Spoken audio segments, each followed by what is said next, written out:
안녕하세요. 비만과 다이어트 치료만 30년, 저는 분당에서 닥터리 가정의학과를 운영하고 있는 가정의학과 전문의 이진복입니다. 이제 2024년 국민 건강 통계에 따르면 한국인 3명 중 1명 이상이 아침을 굶고 있으며 10년 전보다 결식률이 더 높아졌다고 하는데요. 이제 아침 안 먹는 문화가 이제 대세 같은데 원장님께서는 아침을 꼭 먹으라고 하셨어요. 이제 그 이유가 무엇인가요? 제가 아침을 꼭 먹으라고 한 거는 우리 현대인들이 대사의 문제가 많이 와 있는 분들에게 아침을 드시는 게 훨씬 더 건강과 다이어트에 유리하다는 말씀을 드린 거고요. 간헐적 단식을 아주 잘 하고 계신 분들, 이런 분들은 아침을 안 드시는 분들도 계시죠. 이런 분들은 뭐 굳이 아침을 꼭 안 드셔도 됩니다만, 간헐적 단식을 잘못 이해하고 계시거나, 그리고 현재 대사의 문제가 와 있는데도 불구하고 굳이 아침을 안 드시는 이런 현대인들이 많아졌어요. 그러다 보니까 대사의 문제는 점점 더 나빠지게 되거든요. 그래서 저는 되도록이면 아침을 좀 드셔라라고 말씀을 드리고 있는 겁니다. 자, 아침을 안 드시게 되면 우리 몸이 어떻게 되느냐, 이 부분에 대해서 설명을 드릴게요. 자, 우리 몸은요, 만약에 밤에 7시 이후에 아무것도 안 먹고 물 외에는 아무것도 안 먹은 상태로 뭐 10시, 11시 정도에 잠이 들었다. 그러면 밤 사이에는요, 포도당이 들어오는 게 없으니까 우리 혈중 포도당 레벨도 잔잔하고, 덩달아서 우리 췌장은 쉬게 됩니다. 잔잔하게 되죠. 그런데 그 하루를 시작하는 아침의 첫 끼에 정제된 탄수화물을 부어버린다면 어떻게 될까요? 만약에 바삭한 흰빵에다가 과일 주스 같은 거를 갈아서 먹었다면요, 혈당이 정상인도 200 이상 치솟아 올라가는 사람들이 훨씬 많습니다. 여기에 이제 주의할 사항이 있는데요. 이것이 만약에 내가 그러면 아침을 7시, 8시 안 먹고 10시, 11시에 뒤로 미뤄서 먹는다면 혈당 스파이크가 안 나타나지 않느냐, 이렇게 생각하시는 분도 계신데 그게 아닙니다. 그날의 첫 끼에 어떤 것을 먹느냐가 중요한 것이거든요. 그래서 이 첫 끼를 뒤로 미루면 미룰수록, 그러니까 공복 시간이 길어지면 길어질수록 혈당 스파이크가 더 강하게, 더 심하게 나타날 수 있다는 거예요. 만약에 내가 아침을 7시에 건강한 계란과 그리고 통곡물로 먹고 나간 사람이 우리 점심에 12시, 1시 정도에 점심을 정상적인 일반 식사로 하신 분의 혈당과 아침을 안 먹고 점심을 일반적인 식당에서 먹었던 분의 혈당을 비교하면요, 혈당이 이렇게 아침을 안 드신 분이 훨씬 높다는 말씀을 드리는 겁니다. 그래서 보통 아침을 먹고서 한 140까지 올라갈 혈당이 아침을 안 먹고 점심을 먹은 사람은 160, 180 이상 올라갈 수 있다는 말씀을 드리는 거예요. 그래서 이렇게 혈당을 오래 공복을 지킨다가 갑자기 안 좋은 음식을 먹어서 혈당을 올리는 것보다는 아침, 점심, 저녁을 정확한 시간에 정제된 탄수화물보다는 통곡물과 그리고 단백질, 야채, 그리고 좋은 지방 위주로 먹는 게 훨씬 건강하다는 말씀을 드리는 거예요. 그리고 여러분들 다 느끼실 거예요. 우리가 간헐적 단식을 한다, 그래서 또 살을 뺀다, 그래서 아침을 안 먹었어요. 그러면 점심 시간이 만약에 1시라 그러면 1시 전에 배고파서 뭔가 막 먹게 되잖아요. 11시, 12시 아무것도 안 먹고 배고픔에 시달리다가 1시에 식당에 가면은요, 엄청나게 빨리 먹거나 엄청나게 과식을 하는 경우도 있죠. 이렇게 자기 통제가 부족하신 분들은 오히려 아침 식사를 하시고 점심, 저녁에 제대로 된 식사를 제 시간에 하는 게 훨씬 더 유리하다는 말씀을 드리는 겁니다. 근데 간헐적 단식으로 살을 빼기 위해선 아침을 안 먹는 게 유리하지 않을까요? 간헐적 단식은요, 모든 사람이 아침을 굶자는 얘기는 아니에요. 간헐적 단식은 사람의 상황에 따라서, 개개인의 특성에 따라서 달라질 수 있는 겁니다. 내가 만약에 올빼미형 인간이에요. 그러면 밤 늦게까지 일을 하고 저녁을 조금 늦게 먹을 수 있겠죠. 이런 분들은 아침에 좀 늦게 일어나거나 아침을 안 먹고 회사에 출근해서 10시나 뭐 11시 정도에 첫 끼를 먹을 수도 있을 것이에요. 이렇게 되면 이분들은 밤 사이에 공복은 지키지만 아침까지 공복이 좀 길어지는 이런 간헐적 단식을 하는 거고요. 만약에 내가 종달새형이라고 한다면 아침을 일찍 시작하는 사람이 되겠죠. 이런 분들은 아침에 활동량이 많은데 그리고 머리도 써야 되고 하는데 아침을 안 먹는다면 더욱더 이제 일상생활이 힘들어지겠죠. 그래서 이런 분들은 아침을 드시는 게 맞습니다. 그래서 종달새형 인간들은 어떻게 간헐적 단식을 하느냐? 아침을 일찍 드시고요. 점심 드시고 저녁을 일찍 마치는 거예요. 그래서 저녁을 4, 5시 정도에 마치고 일찍 잠에 드시고 아침에 일찍 먹는다. 이게 종달새형 인간의 형태를 가진 이 간헐적 단식의 스타일이고요. 그리고 올빼미족의 스타일은요, 저녁 늦게, 저녁하면 7시, 8시 정도 식사를 하시고 저녁 늦게까지 일을 하다가 아침을 굶고 첫 끼 식사를 10시나 11시 이후에 하는 것을 이제 말하게 됩니다. 그래서 간헐적 단식이라고 해서 무조건 아침을 굶는 건 아닙니다. 아침을 굶는 게 곧 간헐적 단식은 아니란 말씀을 드리고요. 아침을 굶는다고 했을 때 점심 저녁에 제대로 된 식사를 잘 하면 간헐적 단식을 잘 하는 것이 되겠지만 아침을 굶고 점심을 정제 탄수화물 위주로 드시거나 한다면 간헐적 단식이 아니라 이거는 그냥 음식을 참다가 갑자기 폭식해버리는 이런 습관이 될 수밖에 없는 것이에요.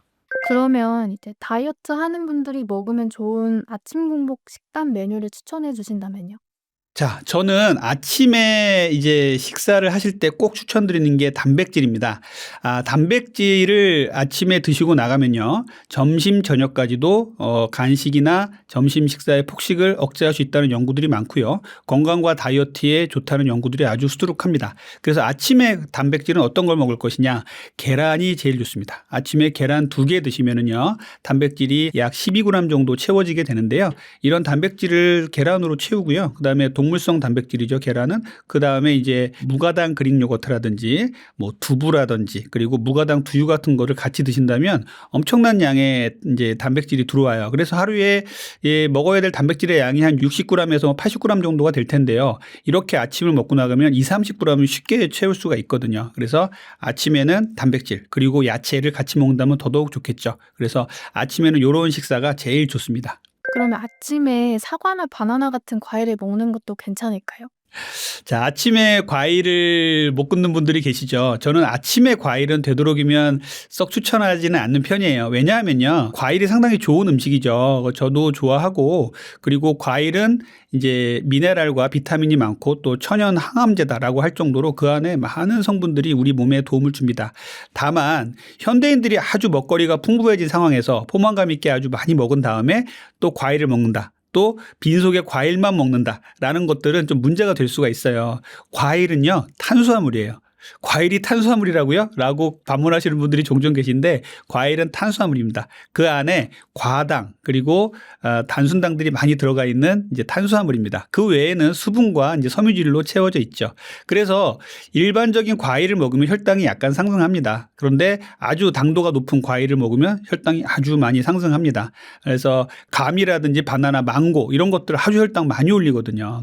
근데 사과나 배, 뭐 블루베리 이런 것들은 혈당을 그렇게 많이 올리진 않아요. 그리고 블루베리나 토마토 같은 경우는 저는 아침에 그릭 요거트하고 같이 드시면 좋다고 말씀을 드리거든요.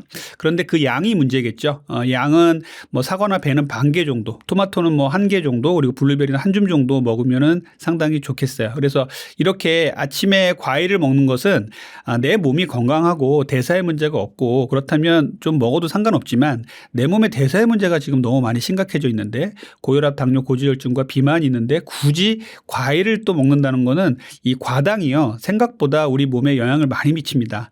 일단은 인슐린 저항성도 일으키고요. 그리고 우리 과당은요. 일반적인 포도당 대사하고 조금 달라서 간으로 직행을 해요. 그래서 지방간을 만듭니다. 그래서 혈당을 바로 올리지는 않지만 장기적으로 이렇게 먹었을 때는 인슐린 저항성을 만들고 또 고지혈증이라든지 여러 가지 심혈관계 질환에 문제를 일으킬 수가 있어요. 문제는 뭐 한두 번 먹는 게 아니라 매일 아침에 과일을 먹는 게 안 좋다는 말씀을 드리는 겁니다. 그래서 과일을 드실 때는 다른 음식을 드신 후에 마지막에 탄수화물이니까 조금 곁들여서 약간만 드신다라고 생각하시면 좋겠고요. 과일을 꼭 드셔야겠다고 생각하시는 분들은 그 음식을 먹을 때 식사를 줄이셔야 돼요.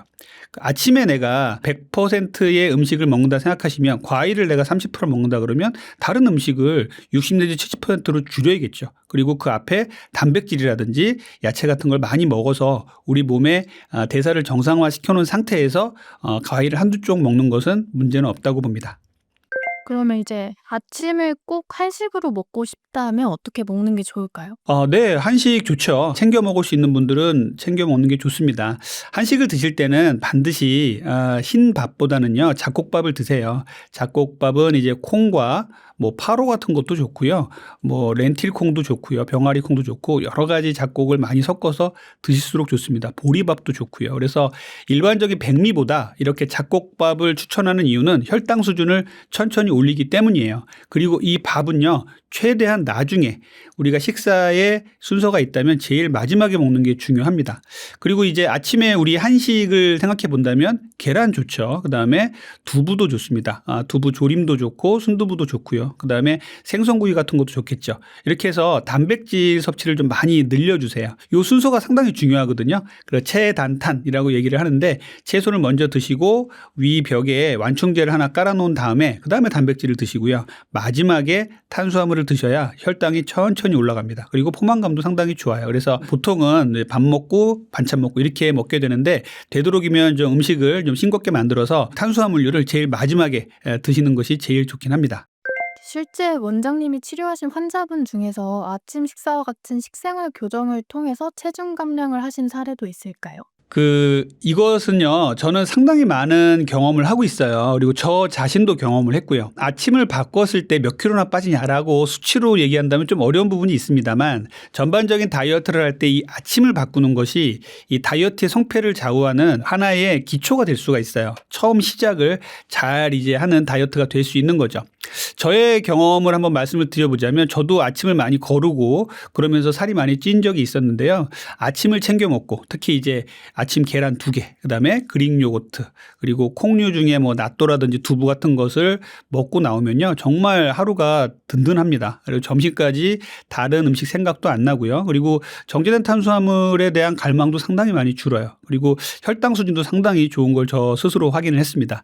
이렇게 해서 아침을 잘 먹고 나가면 그날의 점심과 저녁도 아주 좋은 음식으로 잘 먹겠다는 이런 생각도 생기고요. 점심 저녁에 폭식이 상당히 많이 줄어듭니다. 그래서 그날의 아침을 어떻게 시작하느냐가 우리 다이어트의 성패를 좌우합니다. 그래서 아침에 무엇을 먹느냐가 중요하고요. 아침 식사를 어떻게 꾸릴 것인가를 항상 계획을 세워주시고 시작을 한다면 건강과 다이어트에 아주 좋은 효과를 보실 수 있을 겁니다. 최근 해외 SNS에서 파이버 맥싱이라는 다이어트가 유행하고 있다고 이제 닥터리 TV에서 소개해 주셨는데 아침에 야채나 식이섬유를 먹는 것도 좋을까요? 네, 맞습니다. 요즘에 좀 긍정적인 반응인데요. 해외에서부터 파이버 맥싱이라는 다이어트가 유행을 하기 시작했어요. 우리나라 사람들도 이것을 같이 하시는 분들 많이 계신데, 파이버 맥싱이라는 건 결국은 섬유질을 많이 먹지 않은 운동입니다.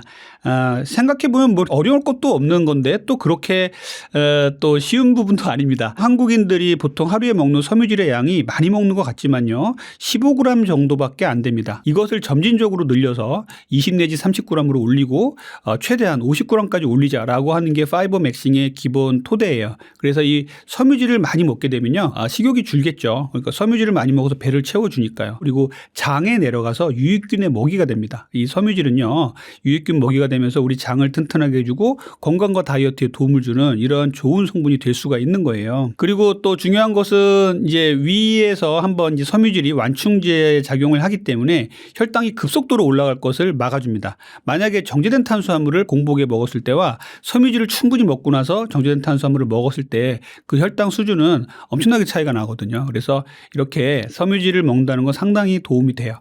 그래서 이 섬유질을 충분히 많이 드시는 게 다이어트와 건강에 상당히 도움이 된다. 그래서 이제 서구에서부터 이런 파이버 맥싱 다이어트가 유행을 했고요. 우리나라에서도 많이 이제 이것을 접목해서 다이어트를 하고 있는데 저는 좋은 현상이라고 생각해요.